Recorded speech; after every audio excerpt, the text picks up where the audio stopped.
பாலியல் வன்கொடுமை வழக்கில் குற்றம் சாட்டப்பட்ட பிரஜ்வல் ரேவண்ணாவை நேற்று நள்ளிரவு போலீசார் கைது செஞ்சாங்க. இந்த நிலையில இன்று நீதிமன்றத்தில் ஆஜர்படுத்தப்படுவார்னு எதிர்பார்க்கப்படுது. முன்னதா அவர் தரப்புல பெங்களூரு சிறப்பு நீதிமன்றத்தில் தாக்கல் செய்யப்பட்ட முன்ஜாமீன் மனு தள்ளுபடி செய்யப்பட்டதுன்றது குறிப்பிடத்தக்கது.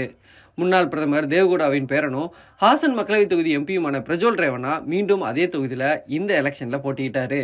அங்கே கடந்த 26ஆம் தேதி வாக்குப்பதிவு நடந்த நிலையில அவர் பல்வேறு பெண்களுடன் நெருக்கமாக இருக்கும் சுமார் 3000 வீடியோக்கள் வெளியாச்சு. மேலும் அவருடைய வீட்டு பணிப்பெண், மாஜாத்தா முன்னாள் பஞ்சாயத்து உறுப்பினர் உட்பட 4 பெண்கள் அளித்த புகாரின் பேரில் பிரஜ்வல் மீது 4 பாலியல் வன்கொடுமை வழக்குகள் பதிவு செய்யப்பட்டது. இதனிடையே தலைமறைவான ரேவண்ணா ஜெர்மனி தப்பி சென்றது தெரிஞ்சது.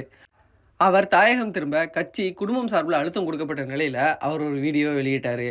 அதில் மே 31ஆம் தேதி காலை 10 மணிக்கு சிறப்பு புலனாய்வு பிரிவு போலீசார் முன்னிலையில் நேரில் ஆஜராகிறேன். இந்த வழக்கை சட்டப்படி எதிர்கொள்வேன்னு தெரிவிச்சிருந்தாரு.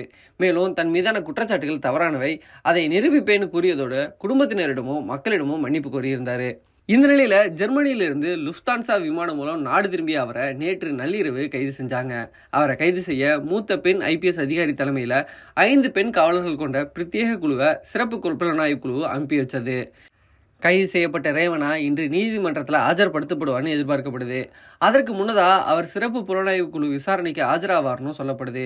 இதற்கிடையில் அவர் தரப்பில் பெங்களூரு சிறப்பு நீதிமன்றத்தில் தாக்கல் செய்யப்பட்ட முன்ஜாமீன் மனு அவசர வழக்காக விசாரணைக்கு வருது.